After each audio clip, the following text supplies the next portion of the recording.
Lesson 111. Immer, nie. Lisa, the word Immer reminds me of a song that I've played before in bands called Immer Kleine. Okay, I haven't heard of that one.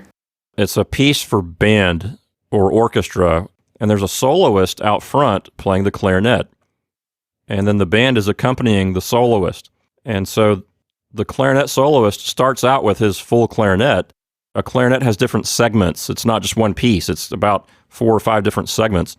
So then the clarinetist takes the bottom part off, what's called the bell, and then he plays some more on what's left, the part of the clarinet that remains. And then eventually he or she takes off the whole bottom joint, so there's only half a clarinet.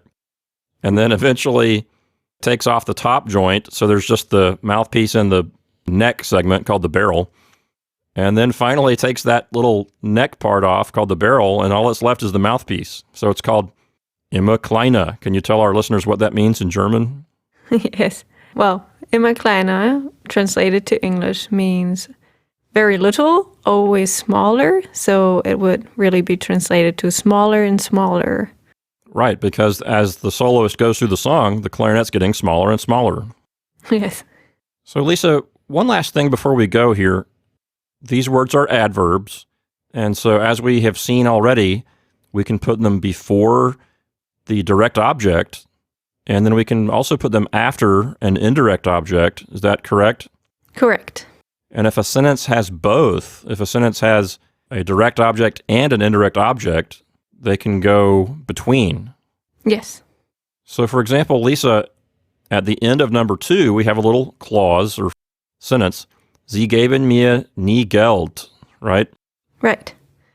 Could you take us through that sentence there and show us the word order? Yes.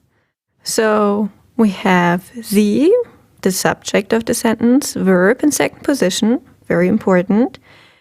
Then we have the indirect object, mir. Which is in the dative case, by the way, right?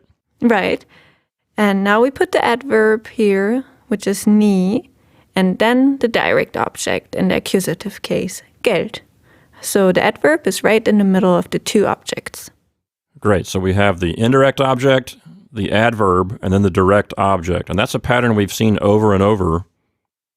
I just want to bring that again to the attention of our listeners so they can make sure to repeatedly observe that and absorb it into their knowledge of German.